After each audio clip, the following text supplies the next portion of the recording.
Em janeiro eu me reuni com os meus alunos e um deles me disse: depois do carnaval eu vou estudar francês. E eu disse: você vai desfilar? Você é destaque em alguma escola? Você vai trabalhar na escola do samba, na cidade do samba? Não, então comece essa noite e não depois do carnaval. Essa noite, não depois do carnaval. Segunda-feira eu vou perder peso. Não, hoje, vão a pé para casa, começa hoje. Eu preciso ir até São Paulo a pé essa semana. Vocês não podem pensar nisso para depois. Eu tenho um assistente que, vendo tudo que eu faço para o Natal em família, eu gosto muito da festa de Natal, sou um fascinado pelo Natal, adoro festa de Natal. Ele disse: nossa, como eu gostaria que o Natal fosse assim lá em casa. E eu perguntei: e o que você acha que acontece para ser assim na minha casa? Anjos descem dia 24 e trazem a ceia e as atrações prontas, ou você me vê desde outubro no telefone, indo atrás disso? O Natal será o que você quiser que ele seja. Será o que você quiser que ele seja. Se o seu Natal é depressivo, se o seu Natal é aquele que toca Jingle Bells e você chora, se o seu Natal é depressivo, é uma escolha sua, respeitável. Você gosta de Natal assim. Se o seu Natal é alegre, é uma escolha sua. Isto vale para tudo que vocês decidirem. O que pode ser feito para mudar os pontos complicados? Onde eu posso transformar quem eu quero ser daqui para frente?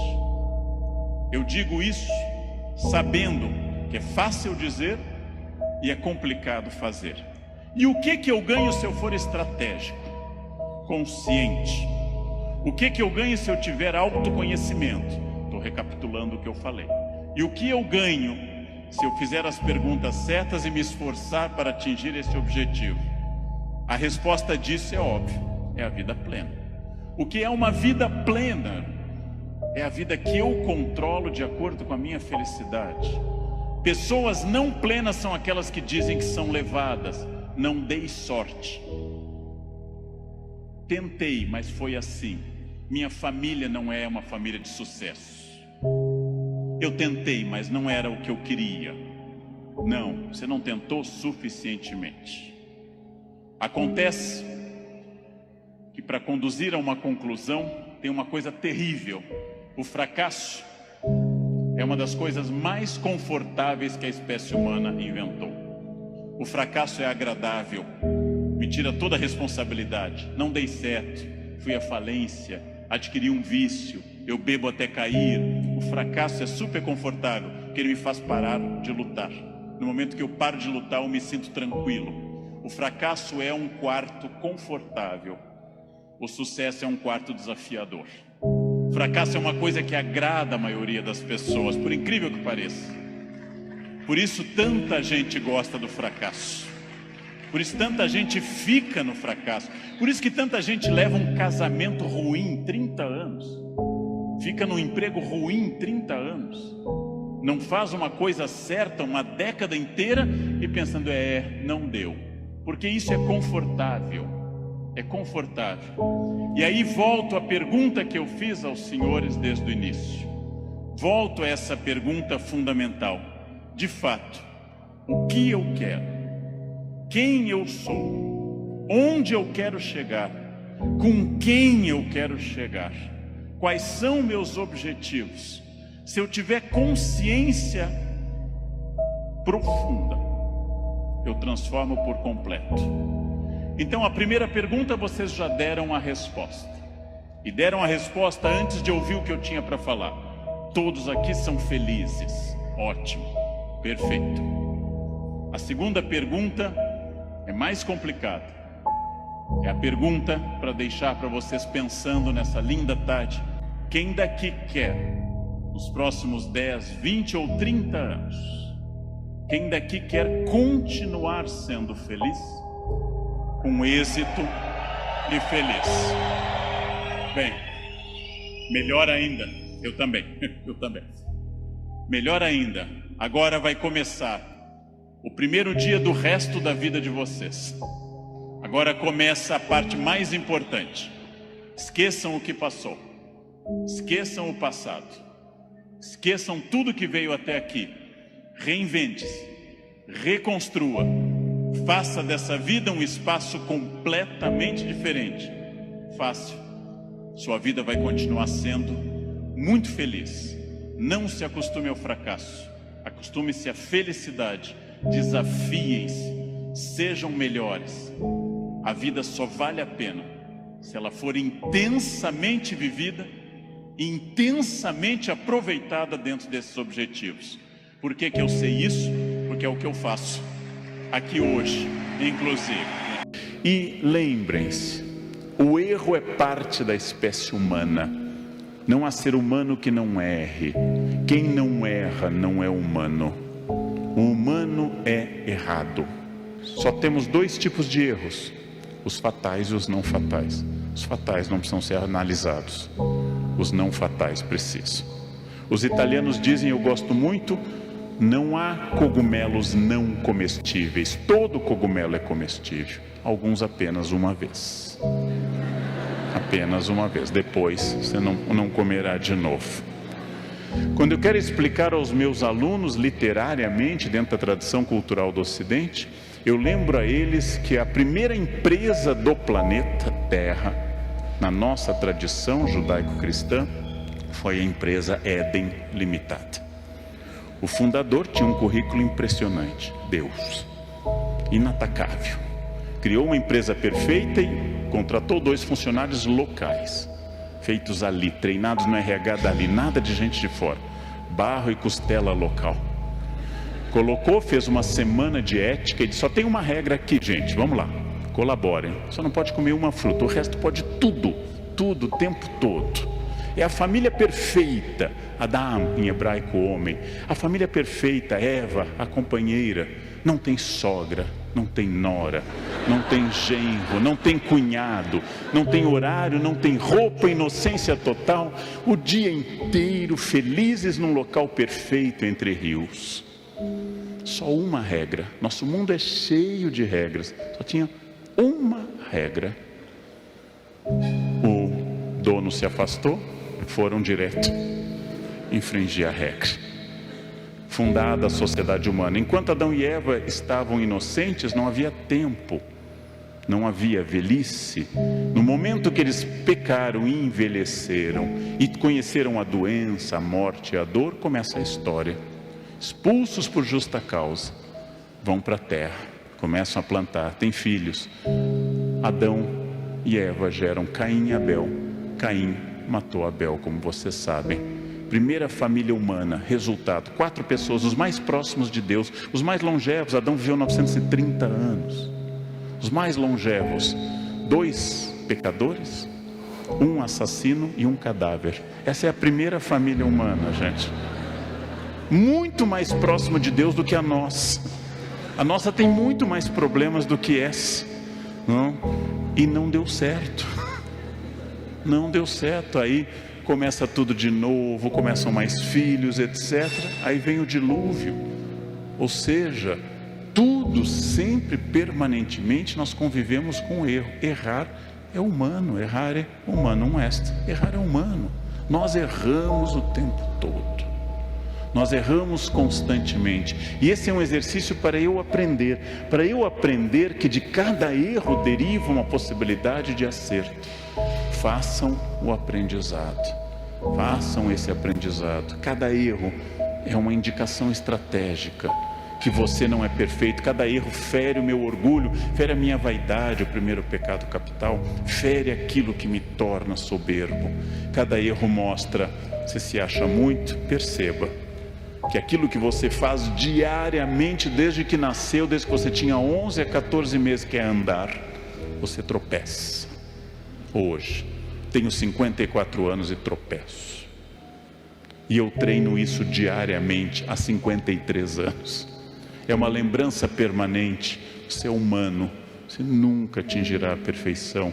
Não se vanglorie, não fique soberbo. A única coisa que não pode ser reposta, a única coisa que não volta, A única coisa que nos aprisiona permanentemente é o tempo. Tão poderoso que ele atinge seres inanimados ou irracionais, melhor dizendo, como essa samambaia, ou as cadeiras nas quais os senhores e as senhoras se assentam. O tempo é brutal, paz, permanentemente. Tempo perdido é tempo perdido. O controle do tempo é fundamental. E um dos grandes assassinos do tempo está nas nossas mãos. É isso aqui. Quem vive acessando redes sociais e comunicando a beleza da sua existência. Acordei, kkkk. Está sol aqui. Estou no quilo, kkkk. Essa onipotência do símbolo do potássio, kkkk, o tempo todo, gente. Não é necessário comunicar ao mundo que o sol nasceu, porque ele nasce no mundo inteiro, todos os dias. Ele vai se pôr também no mundo inteiro. Não é necessário comunicar ao mundo tudo. Não é necessário, acima de tudo, lançar uma campanha nacional de importância extraordinária. E eu sei que vocês vão gostar da campanha que eu falo no Brasil inteiro, pelo fim do bom dia em grupo de WhatsApp. Pelo fim desse bom dia. Não respondam essas pessoas que dizem bom dia no grupo. E se insistirem, bloqueiem essas pessoas. Elas são enviados de Satanás para acabar com o tempo de vocês, gente. Não cedam a isso. Não cedam a isso. Insistam no aproveitamento. O que é aproveitar o tempo? É trabalhar sem cessar? Não, isso é uma pessoa também obcecada. Aproveitar o tempo é quando estiverem lendo, leiam. Quando estiverem relaxando, relaxem. Quando estiverem comendo, comam. Quando estiverem rezando, brincando, educando filhos, ensinando, façam isso. Não estejam em outro lugar. Quando dormirem, durmam. Não fiquem fazendo todas as coisas ao mesmo tempo. É isso, foco. Foco para controlar o tempo. Capacidade de resistir a um mundo líquido, segundo a expressão do sociólogo polonês e inglês Zygmunt Bauman, um mundo em que tudo está fora de foco. Um mundo em que tudo está sendo feito ao mesmo tempo, permanentemente. Um mundo que as pessoas arriscam a vida no trânsito para digitarem ao celular. Isso é uma patologia inacreditável. Em que alguém se arrisca a morrer, matar ou ficar tetraplégico para responder, estou aqui, kkkk. Imaginem uma coisa dessas, né? Restaurem a racionalidade. Restaurem a racionalidade. Mas eu queria lembrar, usando Pinóquio de exemplo, esse conto italiano, que a vida ética é mais fácil do que a vida sem ética. Que quando eu sou uma pessoa ética e tenho os documentos em ordem e todos os tipos de extintores já pedidos no carro e os que podem vir a ser pedidos, just in case, e um kit de primeiros socorros, caso ocorra de novo, a ideia é de pedi-lo, e uma tomada unificada padrão para o carro também, padrão que não unifica com nada, mas padrão. Se um policial me parar, eu desço com a tranquilidade absoluta, porque nada em mim pode ser multado naquele momento. Eu tive um colega que me confessou há algumas semanas estar traindo a esposa e me disse que para isso ele precisava apagar todas as mensagens do WhatsApp, que é um trabalho permanente. Dado o faro feminino para o WhatsApp, que é notável, mas o fato de que o WhatsApp volta como herpes, você apaga e volta, aquilo é um trabalho enorme. Ele precisa tirar dinheiro no banco para não usar o cartão. Ele precisa pedir um carro emprestado de alguém para que a placa do seu carro não seja vista no motel.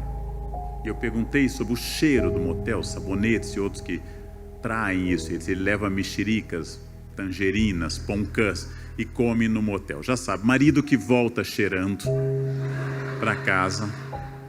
Vocês já sabem que o casamento está compartilhando ações com mais gente.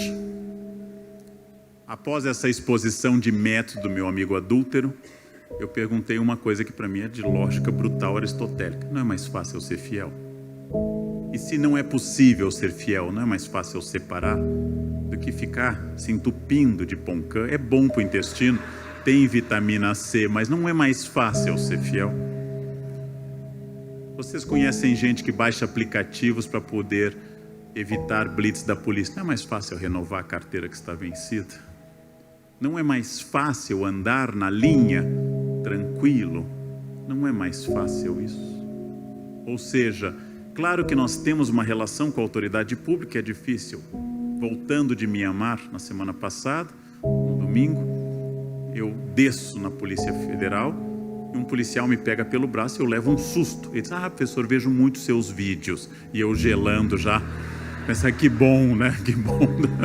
Testando a força do esfíncter anal, ou seja, não estava trazendo nada, eu não compro nada, minhas malas são levíssimas, mas sempre dá um medinho, né? Sempre dá um medinho.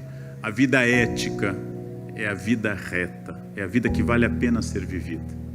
Dei uma palestra em Porto Alegre, faz 2 meses, e emocionado ouvi um senhor me dizer ao final que tinha sido colega de faculdade do meu pai em Direito, e tinham se formado junto na Federal de Porto Alegre em 59, e tinha dito que achava notável a honestidade do meu pai. Ouvir isso, anos depois, é o maior legado que um filho pode ouvir em relação a seus pais. Como deve ser doloroso para o filho de alguém preso em alguma operação pensar: meu pai é um ladrão. E o filho sabe que é. Ele pode dizer para a imprensa que não é, mas ele sabe que é. Ele sabe que é. Ou seja, como é bom este legado ético para um filho.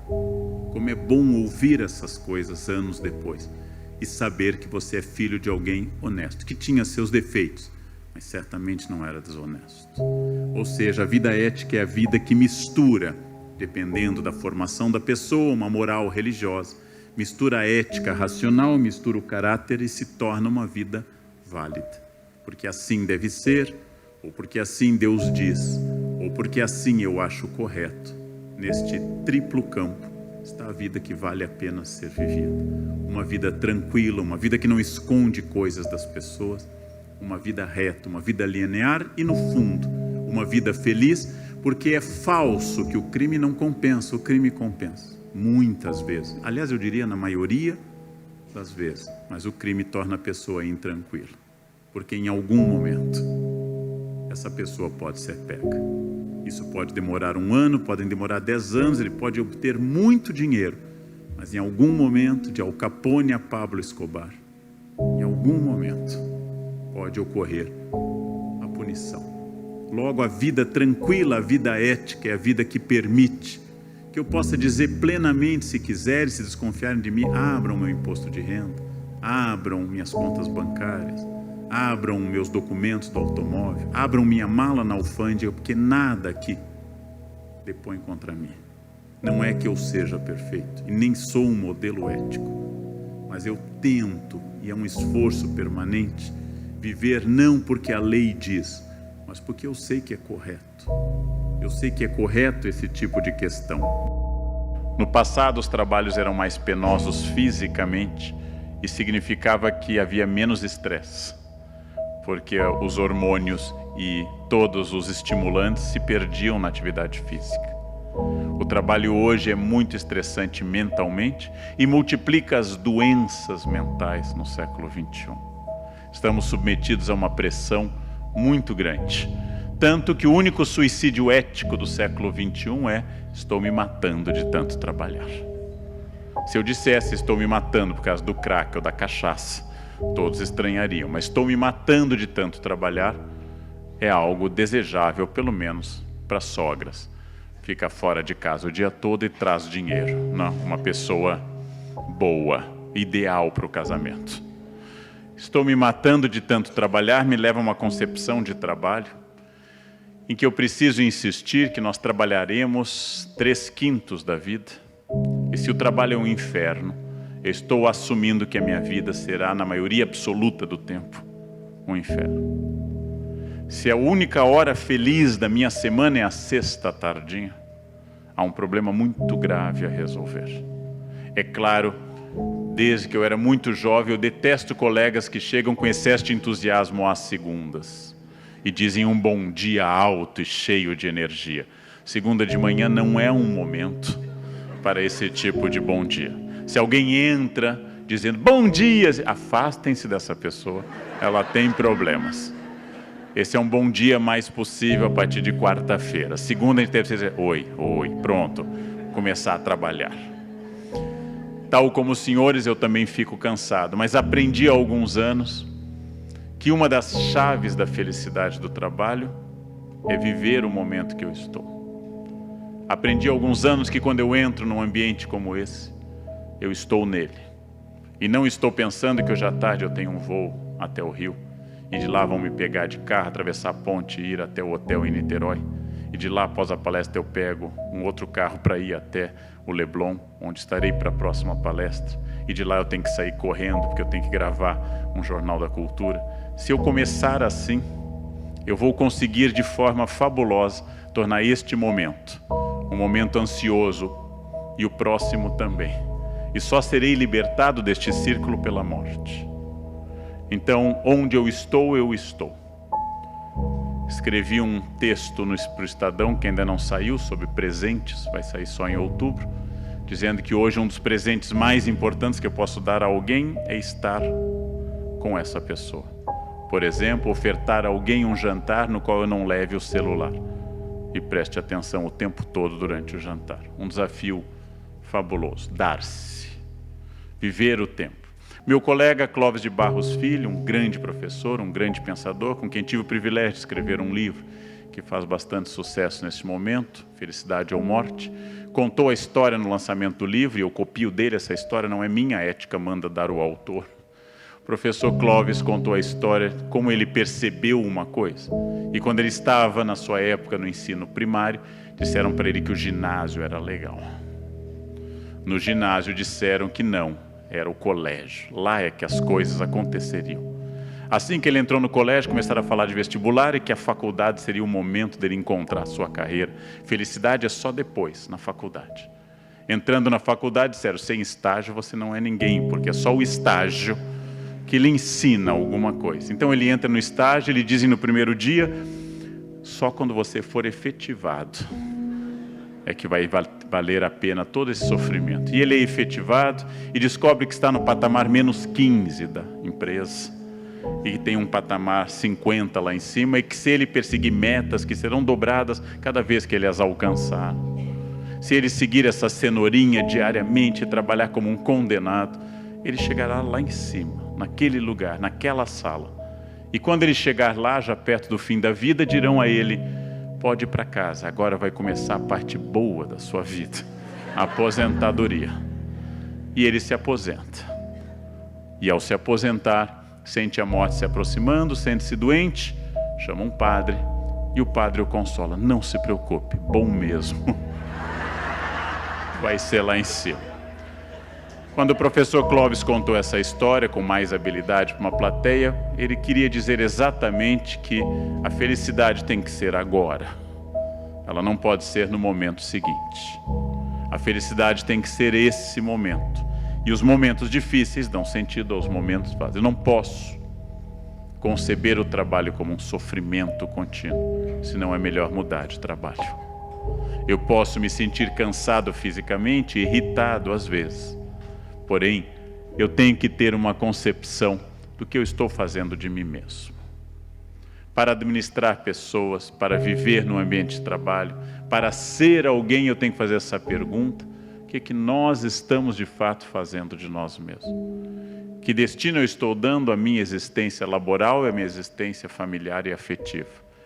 Que horizonte eu estou construindo? Para onde eu quero ir? Porque se eu não tiver para onde ir, eu vou ser arrastado por ventos e correntes.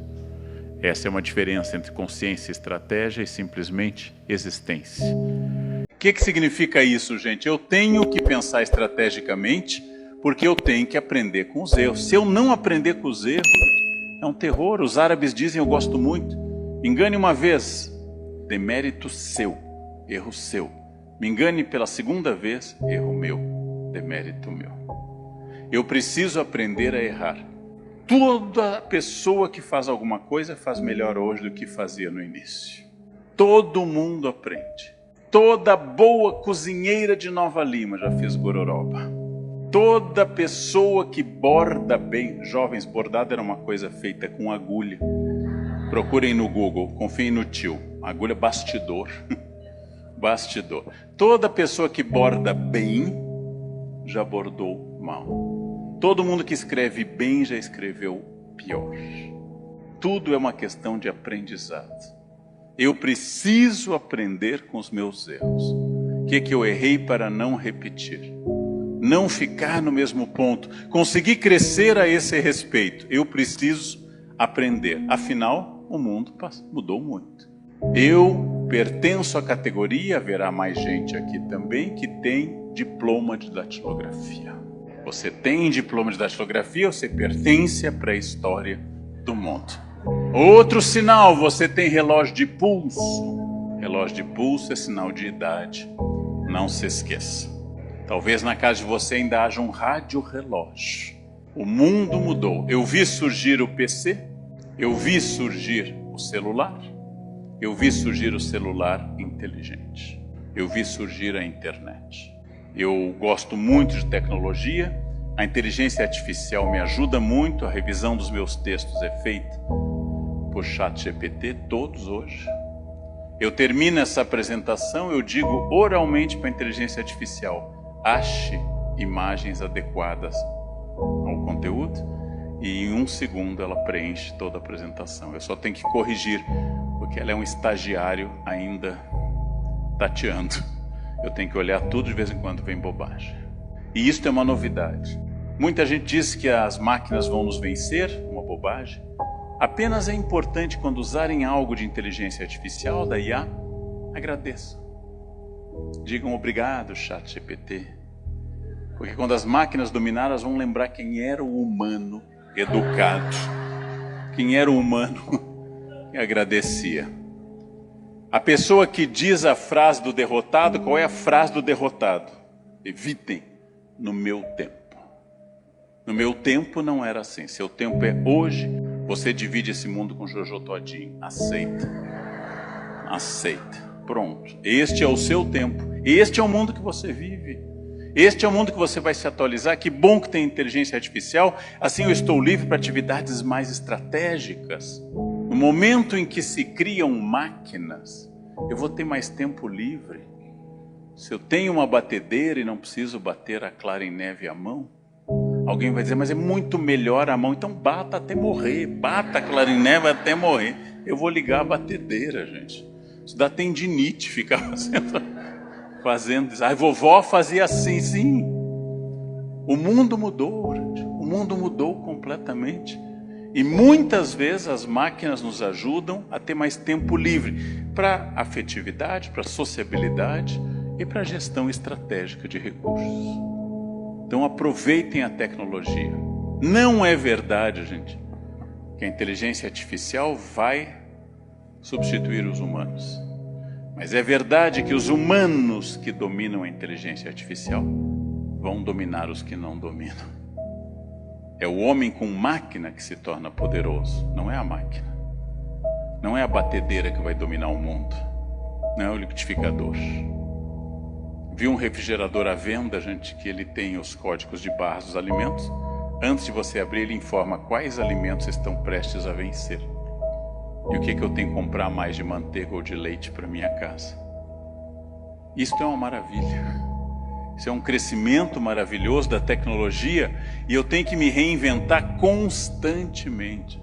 Eu preciso me reinventar constantemente ou eu não terei condições de acompanhar esse mundo, eu vou ficar obsoleto. Aquilo que o Yuval Harari falou, o pior tipo de desemprego no futuro não é você não ter emprego, é você ser alguém inempregável, que não pode ser absorvido pelo sistema porque não domina tecnologia, porque não domina inglês. O inglês é a língua do futuro. Eu preciso saber. Há 50 anos, alguém que vendesse balas em Nova Lima teria que ser simpático, ter estoque, algum capital de giro.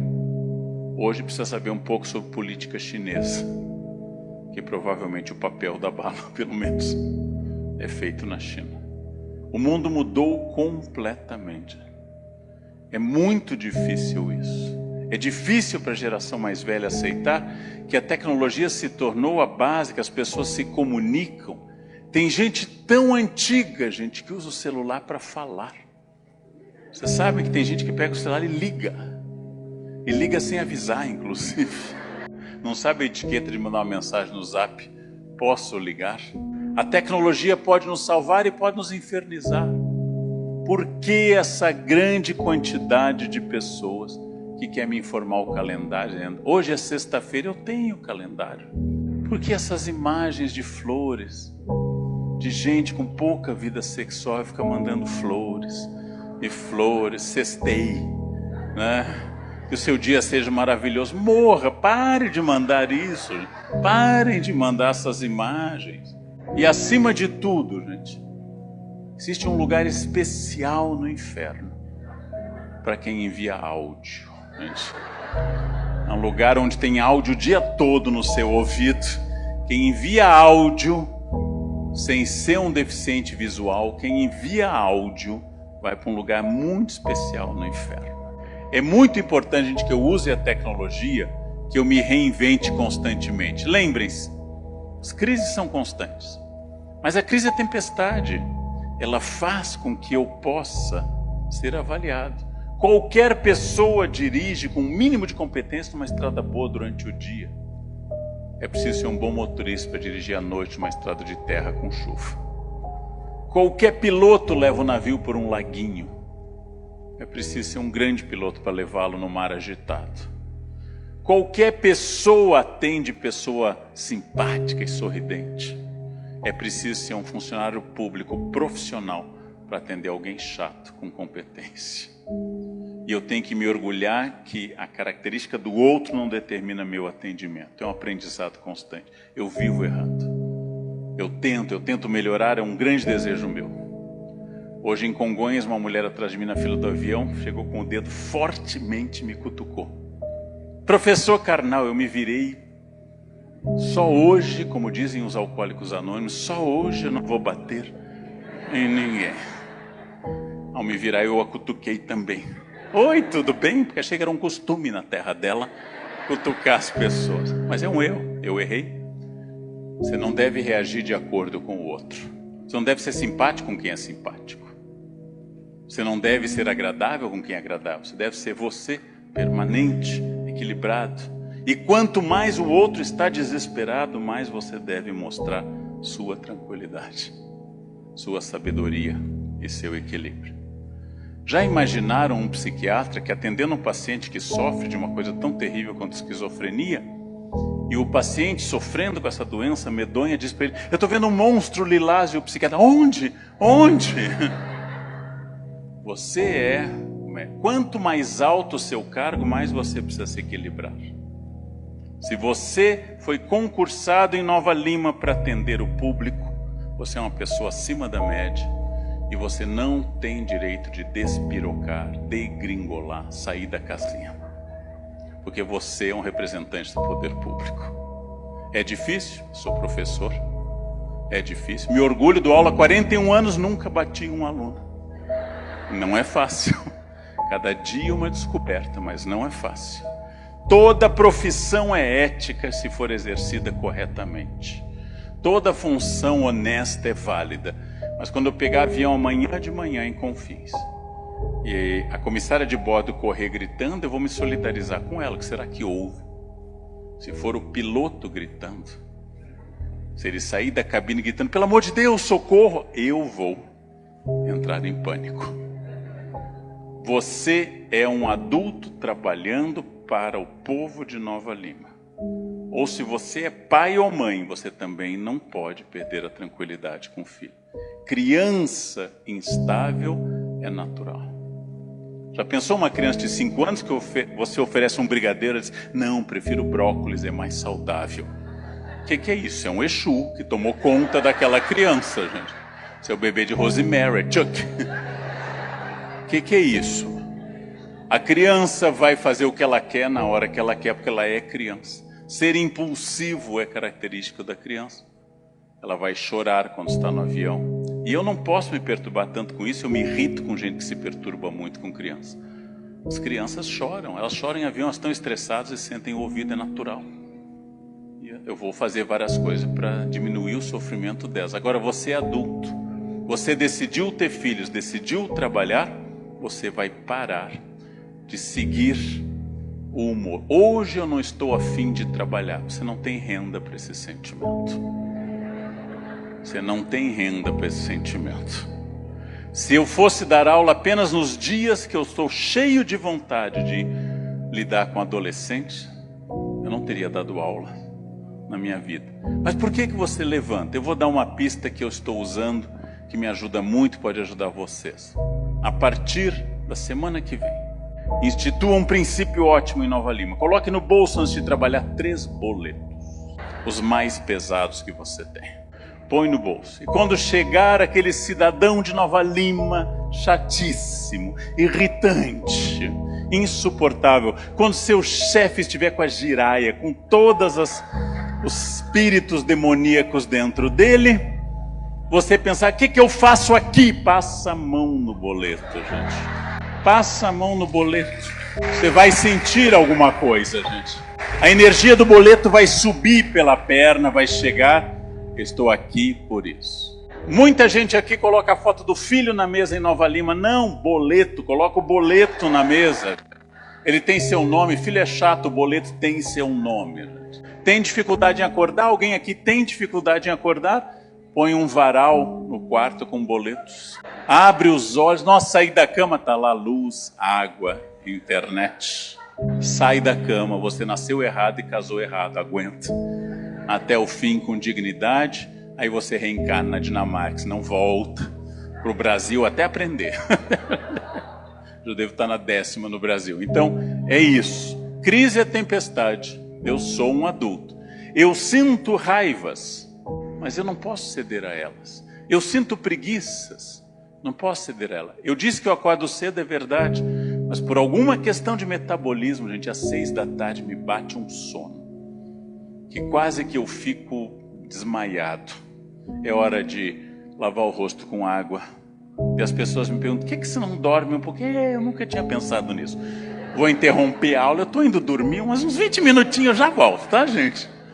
Por que eu não paro para dormir? Porque eu não posso, gente, porque eu tenho que trabalhar. Eu tenho que trabalhar. Esforço, gente, é banho. Tem que tomar todos os dias. Querem um modelo? Eu tenho um modelo que eu uso sempre, há muitos anos, porque não há nenhum melhor. Modelo de esforço. Mãe mandando o filho escovar os dentes. Todos os dias, 4 vezes por dia, 15 anos no mínimo. E quando aquele moleque baforento finalmente passar a namorar, e a primeira namorada disser a ele que ele está com bafo, ele então vai passar a escovar convulsivamente. Transtorno obsessivo, até a gengiva sangrar, até o esmalte do dente se desgastar. O que você, mãe, não conseguiu em 15 anos, uma quenga, gente, uma quenga, um dia falou e o moleque ouviu. Mas todos e todas aqui que sorriram nessa linda plateia, tal como eu, têm dentes por causa da mãe. E não por causa da primeira namorada ou do primeiro namorado. É esta a fórmula materna do sucesso. Escovar, escovar, repetir. Já escovou, faz bafinho para eu ver. Tem que escovar, dentista é caro, vai ter dor de dente, ameaça, estímulo, recomendação até conseguir. Tudo isso, gente, é um aprendizado. A última coisa que eu vou dizer a vocês antes das perguntas é estranha. Não ouçam nada do que eu disse. Não abram mão do livre-arbítrio. Eu não sei onde aperta seu sapato. Eu não sei o que você passou para estar aqui essa noite. Olhando vocês sentados e bem arrumados, eu não sei o custo, eu não sei os sapos que você engoliu. Se você é casado há mais de uma semana, já engoliu o sapo. Se você trabalhou hoje, você já engoliu ao menos um girininho. Hoje, quando não um sapo boi. Em outras palavras, gente, quem vê os close, não vê os corre. Quem te vê aí não sabe. Quando dizem sua casa é bonita, você sabe que cada tijolo custou. Sua família é unida porque você evitou matar o marido e filhos diariamente. Só você sabe o custo da sua vida. Por isso não é Leandro, não é ninguém que vem aqui na frente dizer isso. Mas como você não sabe tudo, aproveite para ouvir tudo que os outros dizem e faça dentro da ética e da lei da melhor maneira possível, que é o seu jeito. Não há fórmula. Ninguém sabe sobre sua vida. Por isso, a minha recomendação é sempre essa. Aproveitem, gente. Esforço é banho. Ideia que eu repeti várias vezes. E, acima de tudo, menos reclamação e mais ação. Você exerce uma função fundamental em Nova Lima. Você é essencial na cidadania de Nova Lima. Não haveria possibilidade para muita gente sem o serviço público. Aceita, trabalha e faça disso uma tarefa. A vida é insuportável se eu a levo meia boca, de qualquer jeito, absolutamente sem ênfase. Tudo que merece ser feito, ditado alemão, merece ser bem feito. Tudo que merece ser feito, merece ser bem feito. Foucault mostrou como os discursos vão constituindo opressões sobre indivíduos e relatou as prisões, os hospícios e as escolas como instituições modeladoras. Esse pós-estruturalismo francês é totalmente diferente quando o filósofo coreano-alemão Byung-Chul Han escreve sobre a sociedade do cansaço e sobre essa positividade tóxica que nos toma. Talvez, além de todas as análises brilhantes de Michel de Foucault, nós temos hoje que enfrentar a questão de que tudo deve ser feito de forma feliz. O que é diferente da análise de Marx no 19 ou de Foucault no 20, Byung-Chul Han fala de uma novidade: não basta eu ser oprimido, eu tenho que sorrir. Não basta a minha vida ser vazia e sem sentido, eu tenho que publicar fotos felizes. Meu Natal foi um horror, minha cunhada bebeu demais, minha avó estava mais depressiva do que nunca e dizia que ia ser o último Natal e nunca é, ela volta todo Natal. O peru estava terrível, as crianças pareciam todas possuídas. Eu reuni a família atrás da mesa, fotografei e publiquei no meu Instagram: família, dom de Deus. É um problema isso? Nenhum. É um bonito princípio, inclusive. Mas o meu vizinho viu aquilo e o Natal dele foi horrível, e ele acreditou que o Natal dele foi ruim e o meu foi ótimo. Viajar com crianças em avião é uma provação.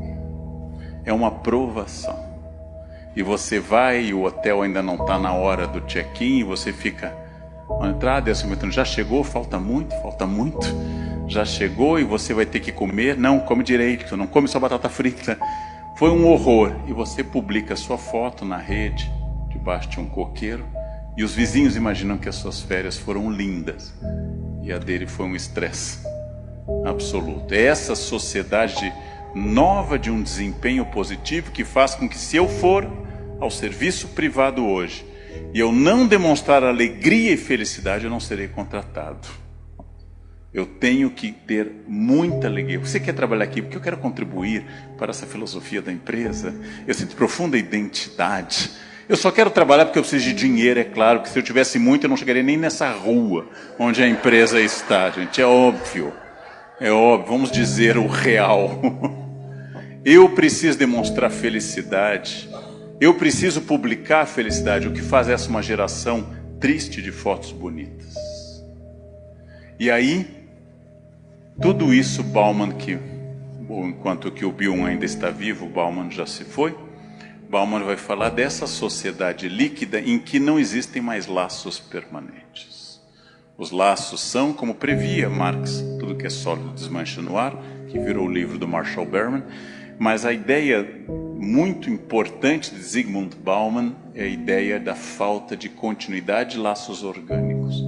Nenhum dos três defende nem a sociedade normatizadora, nem o cansaço, nem essa produtividade exaustiva, mas todos nos dão um instrumental para eu parar e analisar.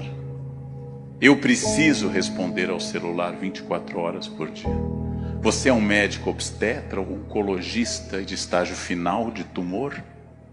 Você é uma parteira do interior que tem que atender no meio da noite? Claro, eu sou historiador, ninguém me liga de madrugada quem construiu a pirâmide de Saqqara, ninguém tem dúvidas de emergência em história.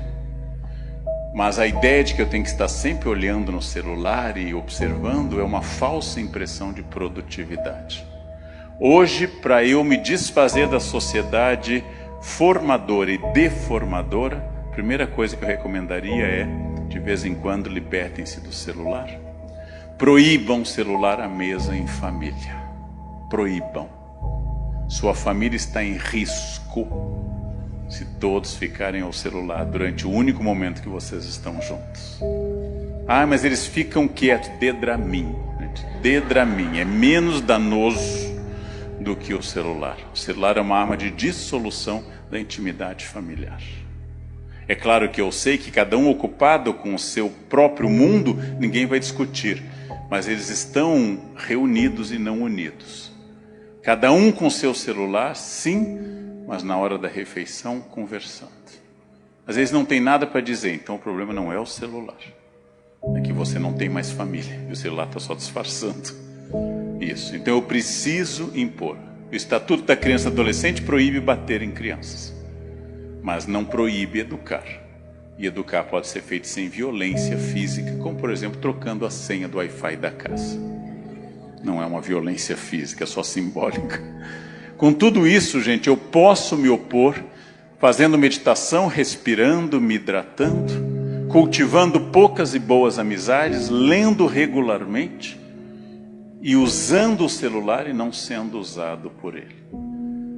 Arruinar suas finanças porque lançaram um novo iPhone é de uma idiotice profunda. Você vai comprar um novo aparelho se tiver necessidade e condições para ele. Mas lançar um novo aparelho é uma necessidade de venda da empresa, não é uma necessidade sua. Ai, mas agora dá para fotografar e filmar ao mesmo tempo. Me diga uma situação que você precisa disso. Não, mas agora tem 5 câmeras, você vive disso. Na minha idade, quanto pior a câmera, gente, menos precisa, melhor. Eu adorava foto em preto e branco, eu era criança. Agora que eu preciso da foto preto e branca, ela é colorida com 1 milhão de pixels, mostrando cada defeito, cada papada nova na foto. Eu adoro foto à luz de vela, gente, no entardecer, de longe, eu esticando o pescoço para não aparecer alguma coisa, ou segurando com cara de intelectual. Não precisa de uma câmera mais precisa, você não é dermatologista. Então, reflitam, não como o mundo está, mas como eu posso reagir a este mundo. E ensinem isso insistentemente em casa. Este é o momento mais importante do nosso dia. Estamos comendo em família. Depois cada um vai para o seu canto e navega nas redes. Isso é muito importante para fazer frente a esse mundo de Bauman, de Byung-Chul Han e também do nosso Michel de Foucault. Em primeiro lugar, e a coisa mais importante, gente, por definição, todo servidor público serve ao bem público, isso parece óbvio, é claro, mas isso é uma coisa muito difícil, porque vivemos um estado patrimonial no Brasil. Vivemos um estado onde a ideia do poder é uma ideia que, desde o descobrimento até hoje, serve ao indivíduo. Nós sabemos que no Brasil qualquer função envolve responsabilidade, mas os pequenos poderes são difíceis. Dê a um ser humano o cargo de coordenador de turno da repartição. Encarregue-o de cuidar do cafezinho. E ele se comportará como Papa na Praça de São Pedro. É uma experiência que eu tenho longamente em escolas. As autoridades, especialmente as pequenas, consideram que o grupo serve a elas. Quando eu trabalhei na universidade, alguém era o coordenador de graduação, o coordenador de pós. Era incrível, porque as pessoas entravam até com um andar mais lento. E saudavam como a Rainha Elizabeth saudava seus súditos em vida. Primeira questão importante para mim, tudo que eu falo é para mim, e as pessoas podem ou não aproveitar. Eu sirvo ao interesse coletivo, eu sou servo. O Papa Gregório Magno ajuntou aos seus títulos pontifícios, servo dos servos de Deus. A pior frase no Brasil é: você sabe com quem está falando.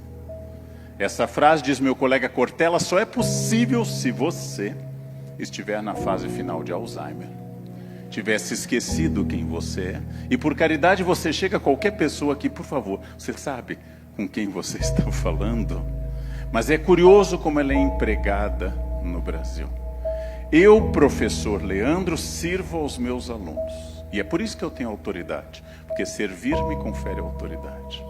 Por isso, por servir a turma toda e não a um, eu posso dizer a um aluno que ele deve sentar, por exemplo. Meu coordenador e chefe de departamento serve a mim e aos alunos, meu diretor serve a todos nós, meu reitor serve a todos nós.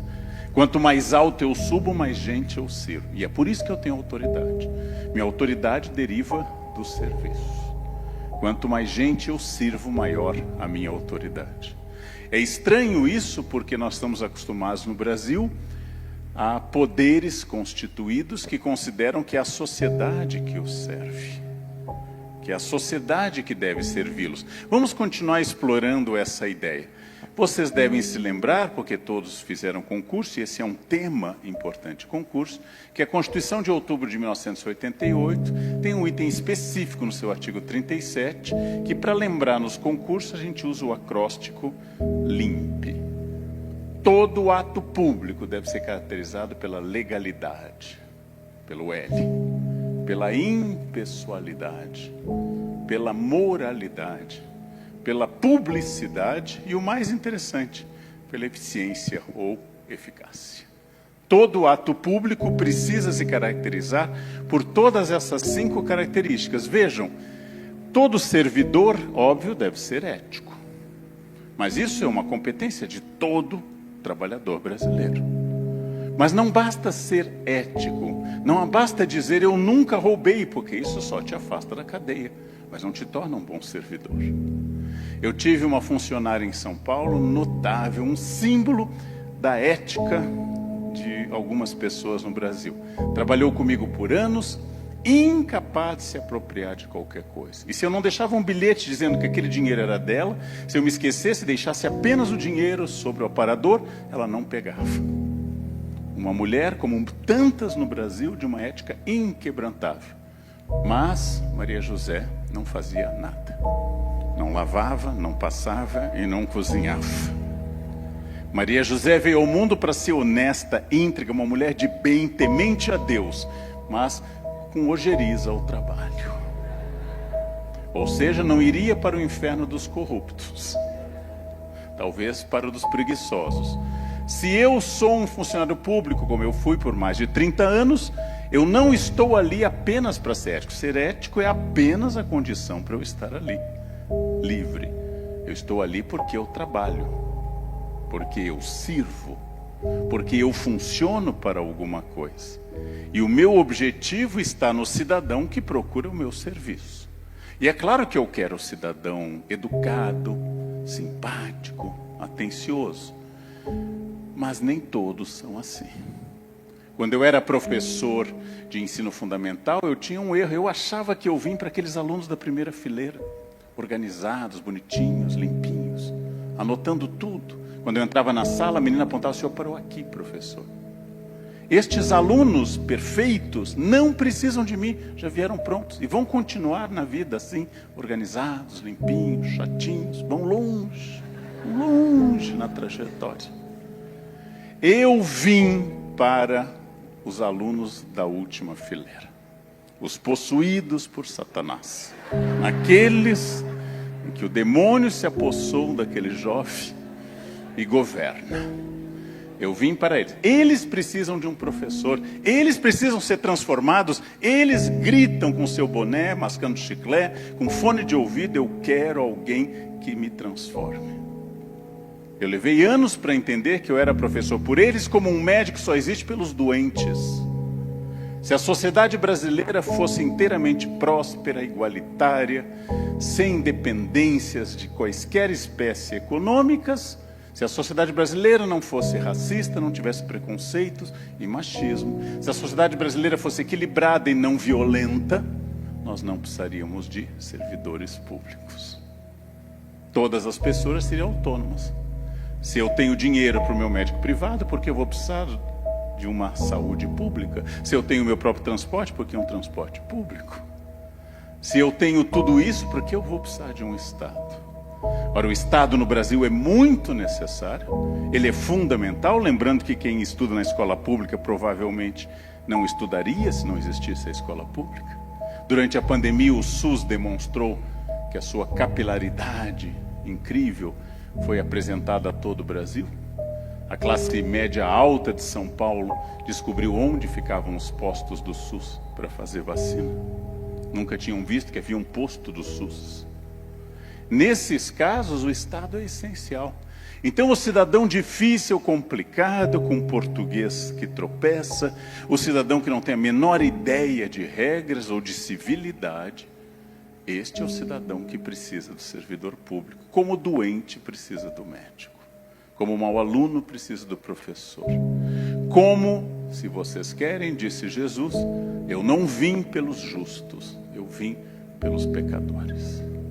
Quando entrar o sujeito agressivo, irritante, com demandas impossíveis, chato,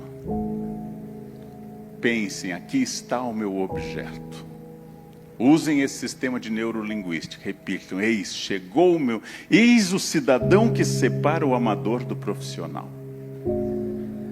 Porque gostar de quem é agradável, gente, até sua sogra gosta, gente.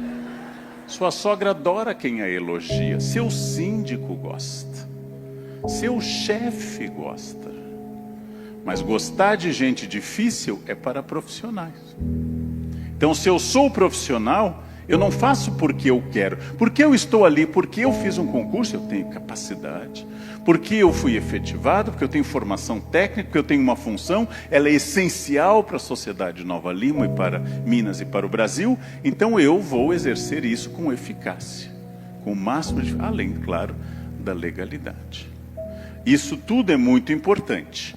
Nós precisamos, no Brasil, pensar, o A até se deslocou, coitadinho, que um dos defeitos no Brasil é a interpretação da lei. Os juristas aqui presentes, deve sempre há um advogado infiltrado entre as pessoas. Isso já descobri um, né? Já tem um advogado, mas nós gostamos dos advogados. Bem-vindo. Os juristas sabem que toda lei pressupõe interpretação. Essa interpretação nós chamamos pelo termo filosófico hermenêutica. Mas aqui eu vou usar no sentido negativo. Os brasileiros adoram fazer interpretação. Não pode parar nessa vaga, mas é só um pouquinho. Ora, não está escrito não pode parar nessa vaga, a não ser que seja um pouquinho. Você está em cima da faixa de segurança, é só um pedacinho. É só um pedacinho. Nós já fechamos, mas eu não vou me demorar. Nós fazemos a interpretação a todo instante, gente. O brasileiro, definido por Sérgio Buarque de Holanda no livro Raiz de Brasil, em 1936, é um homem do coração, é um homem cordial. E como tal, ele é muito simpático, mas ele age passionalmente. É frequente um aluno me dizer assim, professor, eu sou seu amigo, né? Eu posso entregar o trabalho depois? Eu disse, não, porque você é meu amigo. Se você fosse meu inimigo, eu seria obrigado a aceitar para não caracterizar perseguição. Sendo meu amigo, isso é nepotismo, proibido pela lei. Eu vou proteger o meu círculo. A lei proíbe o nepotismo. A lei proíbe o privilégio a alguém. Mas nós somos os adeptos dessa hermenêutica jurídica. Vejam, 66% dos brasileiros adotam ética baseada em princípios. E segundo um perfil moral da Unifesp, 34% analisam as consequências de uma ação. Segundo os dados, nós somos muito éticos. Mas é muito curioso que não é essa a nossa percepção. Deixa eu fazer uma pesquisa rápida para demonstrar como é difícil isso. Quem aqui nessa distinta plateia que queira se pronunciar, levante a mão, já foi alvo de algum tipo de inveja? Eu vou levantar a minha. Quem já foi? Olha, até que vocês não são muito invejados. Muito bem. Mas quem daqui é invejoso? Menos gente. Parabéns pela sinceridade, aprendam a mentir, mas parabéns pela sinceridade. A inveja é um problema porque temos muitos invejados e poucos invejosos. A ética é um problema porque está na boca de todo mundo, mas não está na prática de todo mundo. Gente, eu dou palestras sobre ética há 25 anos, desde que eu tinha cabelo. Hoje não acontece mais, mas há 20 anos ligavam para o meu escritório e diziam, queremos uma palestra sobre ética para o município. Eu disse, ótimo, qual o tema, qual o perfil, vamos montar. Dá para fazer sem nota fiscal? uma palestra sobre ética sem nota fiscal, gente. Isso é um pedófilo abrir uma creche, né? Isso é um absurdo. É um absurdo. Um dentista meu me atendia e ficava lá falando mal do governo. São um bando de ladrões em Brasília, eles roubam a gente, eu não tolero esse roubo. E eu concordando com ele através de grunhidos. Termino o trabalho e disse: quer com nota ou sem nota? Era esse elemento que reclama do governo. É claro que o roubo público é mais grave que o privado. Por quê? Se eu roubo um lojista de Nova Lima, eu prejudiquei um comerciante. É um erro, é um crime. Se eu roubo no serviço público, eu prejudiquei toda a sociedade de Nova Lima. É muito mais grave. Quem rouba no serviço público é um ladrão muito mais qualificado, porque ele não roubou um proprietário, ele roubou quem sustenta todo esse sistema, que é o contribuinte. Ele é um ladrão de uma sociedade. Por isso, nós temos que pensar claramente em casos. Todo mundo estudou na escola a carta de Pero Vaz de Caminha. Trechos bonitos, como a terra é chã, é baixa e muito generosa. Aqui tem áreas como entre Douro e Minho, plantando dar-se-á tudo pela força das águas. As índias andam sem nada, sem vergonhas. Bem, todo mundo conhece isso. Como encerra a carta o primeiro documento histórico do Brasil, o primeiro texto que alguém escreveu sobre o nosso amado país, ao conhecê-lo na costa da Bahia. Diz Caminha: Vossa Alteza há de ser de mim muito bem servida. A ela peço, Vossa Alteza, que por me fazer singular mercê, mande vir da ilha de São Tomé a Jorge de Osório, meu genro, que dela receberei muita mercê. A carta termina com um pedido de emprego. Caminha descobriu o Brasil e pede um emprego para um parente. É claro que nós temos que inserir isso na história para não ser anacrônicos. Não tem concurso público em 1500. A sociedade é de mercês, o rei indica todos os cargos. É assim que se pede um cargo. Não é errado. Não é hoje seria um caso de corrupção política ou de nepotismo. Não. Mas ele considerou que, tendo escrito carta ao rei, tendo participado da navegação dos navios que vieram sob Pedro Álvares Cabral, ele pode pedir um emprego. A ideia de que eu posso pedir ao Estado que ele me dê mais do que eu possa dar à sociedade ou ao Estado. Isto é uma tradição importante, mas vamos avançar no tempo. Em 1808, Dom João chegou de Portugal, primeiro em Salvador, depois no Rio de Janeiro, com 15 mil parasitas a bordo. Desembarcou no Rio de Janeiro e Dom João precisa de um lugar para morar. Uma das casas mais luxuosas do Rio era a Quinta da Boa Vista. Elias Antônio Lopes, que fizera fortuna escravizando os seres humanos, em 1808, oferece a Quinta da Boa Vista ao príncipe regente. Oferece a casa mais luxuosa do Rio, futuramente casa dos imperadores, futuramente museu, que pegou fogo tragicamente há algum tempo. Oferece sua casa de graça. Olha que cidadão generoso. Deu a sua casa, ele tinha muitas, mas deu a sua casa mais bonita ao príncipe que chegava. Em troca, recebeu o hábito da Ordem de Cristo. Recebeu o hábito da Ordem de Cristo, dava acesso a muitas coisas e purificava inclusive a ele dos maus ancestrais que ele tinha. Segundo, deram a ele um cartório em São José del Rei, hoje conhecida como Tiradentes aqui em Minas. E deram a ele um cargo na cidade fluminense de Paraty. Ele deu ao Estado, e o Estado dá a ele novas fontes de renda. Essa associação entre capital privado e Estado, tornando o nosso querido Elias Antônio Lopes o primeiro dos grandes homens do toma lá da cá, ela se tornou uma norma no Brasil. Quando alguém me diz nunca se viu tanta corrupção, é porque essa pessoa não estudou história. E nós tendemos a achar que os problemas atuais são os maiores da história. Um dia terrível da guerra da Ucrânia com a Rússia Um dia terrível da guerra na faixa de Gaza do Hamas com Israel, situações trágicas e profundamente terríveis, não mata como uma pequena tarde na Batalha de Stalingrado em 43, quando morrem centenas de milhares de pessoas. Então nós tendemos a considerar a violência e a corrupção do nosso momento a maior de todas. E este erro é comum, como se eu dissesse o seguinte: como os dados da Lei Maria da Penha mostram que muitas mulheres apanham, e antigamente não tínhamos esses dados, logo as mulheres não apanhavam no passado. Seria como dizer que não há tuberculose no século XVIII, porque não foi descoberto o bacilo de Koch, só foi descoberto no século XIX. Ou seja, agora eu tenho registros disto. E aqui nós temos um registro interessante. Vejam a percepção da corrupção. A Dinamarca, Nova Zelândia e a Finlândia, 2 países europeus e um na Oceania, têm a mais baixa percepção de corrupção. São os cidadãos que, quando são entrevistados, simplesmente dizem que não percebem corrupção no serviço público.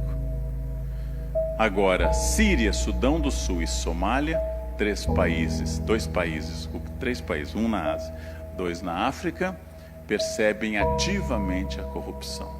O que tem em comum os 3 primeiros em comparação aos 3 últimos é o fato que os 3 primeiros são democracias. Os 3 últimos são ditaduras. As ditaduras são notavelmente menos investigadoras de corrupção. E é por isso, por exemplo, que vocês não ouvem falar de corrupção na Coreia do Norte. O ditador da Coreia do Norte não tem esse problema. Porque se a corrupção o favorecer, não é corrupção. Se não o favorecer, ele executa o corrupto e fica com a parte que ele estava roubando. Nas ditaduras funciona. Mas quando eu era criança, o Brasil era um regime ditatorial e eu não ouvia falar em corrupção. É verdade, na Coreia do Norte também não. Também não existe isso. Vejam que o Brasil está no lugar 94. É interessante isso. Nós percebemos o Brasil como corrupto, não tanto como os últimos da lista, mas percebemos o Brasil como corrupto. Nós sentimos a corrupção no Brasil. Nós lamentamos essa corrupção.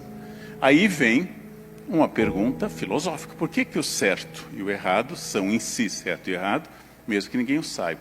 Mesmo que eu colocasse o anel que Platão inventou de uma lenda, o anel de Giges, um anel que torna a pessoa invisível. O que você faria se você tivesse um anel que o tornasse invisível? Se você pudesse entrar na casa de qualquer pessoa, roubar o que quisesse, ver qualquer pessoa nua, sem que ela percebesse? Essa é a pergunta que Platão faz. Eu vou fazer uma historinha grega para vocês. Dizem, porque não escreveu sobre isso, Sócrates não deixou textos e tratados filosóficos, só uns hinos religiosos. Dizem que Sócrates estava em casa com sua esposa Xantipa e seu amigo Glauco entra, esbaforido, e diz: sabe o que falaram de você na praça, na ágora? E ele disse: alto lá, vou fazer 3 perguntas, Glauco. Primeiro, você tem certeza que é verdade o que você falou? E o amigo diz: não tem. Você tem que me contar, é obrigatório que me conte? O amigo diz: não é obrigatório. Terceiro, me contando eu vou melhorar e você vai melhorar e a pessoa que falou mal de mim vai melhorar? Não, então não me conte, é só fofoca. 3 perguntas para fazer em Nova Lima, direto de Atenas. É verdadeiro? Melhora os envolvidos? Terceira pergunta, é obrigatório fazê-lo? Se você responde sim, no seu local de trabalho, as 3 perguntas, é possível que essa ação seja ética. Se você responde não, é possível que essa ação seja não ética. 3 perguntas a fazer sempre. É fácil? Não. E eu complemento essa história com uma pessoal. Eu era diretor de uma escola. Minha secretária, gaúcha como eu, chega com uma notícia: professor, acabei de ouvir a mulher do cafezinho falando mal do senhor. Quer saber o que foi? E eu para ela: alto lá, Flávia. Primeiro, é necessário? É verdadeiro? Nós vamos melhorar? A Flávia respondeu: não, então não me conte, é só fofoca. Isso faz 15 anos, há 15 anos que eu me queimo de curiosidade Me borro de curiosidade para saber o que aquela vaca do café falou de mim. A curiosidade humana, a vontade de fofoca é uma característica nossa. Nós somos interessados no que os outros falam de nós. Nós somos interessados nisso. Quando alguém abaixa a voz e imita uma serpente, porque o fofoqueiro imita uma serpente, ele fala... É uma cascavel. Todo fofoqueiro aproxima e imita uma serpente. Quando alguém faz isso, o que significa isso? Eu tenho um interesse em estabelecer uma aliança com aquela pessoa sem me dar conta, por exemplo. Sem me dar conta que quem conta fofoca para mim, dos outros, contra de mim, para os outros. Que não há fofoqueiro parcial. Não existe fofoqueiro parcial. A fofoca é como a gravidez, ou há ou não há. Não tem semi-grávida, parcialmente grávida. Não tem semi-fofoqueiro. Hoje eu acordei fofoqueiro, amanhã não. A fofoca é uma das principais infrações das relações humanas. Falar mal de alguém e falar pelas costas é um horror. Ainda que Ariano Suassuna tenha garantido que ele detesta quem fale as coisas na frente e prefere a pessoa virar as costas para poder falar mal. Ainda que o grande Ariano tenha dito, falar mal pelas costas é um ato de covardia. Você não tem coragem de dizer para a pessoa, isto é um absurdo. Muito cuidado. Tem desejo de fofocar diariamente. Entrou alguém no seu escritório, na sua repartição, com aquela roupinha. Pelo amor de Deus, onde é que ele conseguiu aquilo? Onde será que vendem esse tipo de horror? A pessoa volta das férias com outra forma física. Foi vista em uma fila de motel, sem a titular, sem o titular. A língua coça, gente. Porque a fofoca é um ataque covarde que tenta me salvar. Epicteto, filósofo estoico, diz assim: falaram mal de você? Não se preocupe, imagina se soubessem de tudo. Imagina se soubessem de tudo. Então, o ato ético, ele é ético porque ele participa da felicidade coletiva, a única que na filosofia aristotélica é chamada de felicidade política. Por que política? Por causa da polis. Onde eu sou feliz? Em uma cidade. Claro que você é um cidadão de Minas e é um cidadão brasileiro, mas você mora aqui. Minas é o maior e o Brasil é o maior. O planeta Terra é o maior ainda. Você é cidadão de Nova Orleans. É aqui que ocorre a felicidade. Para Aristóteles, a política é o espaço da felicidade. Só se pode ser feliz em grupo porque eu sou um zoon político, eu sou um animal político. Eu sou um animal político. Eu vivo em grupo. A solidão absoluta é privilégio, diz Aristóteles, dos deuses e das bestas feras. Só pode morar isolado o animal ou um deus. Nós vivemos em grupo para o bem e para o mal.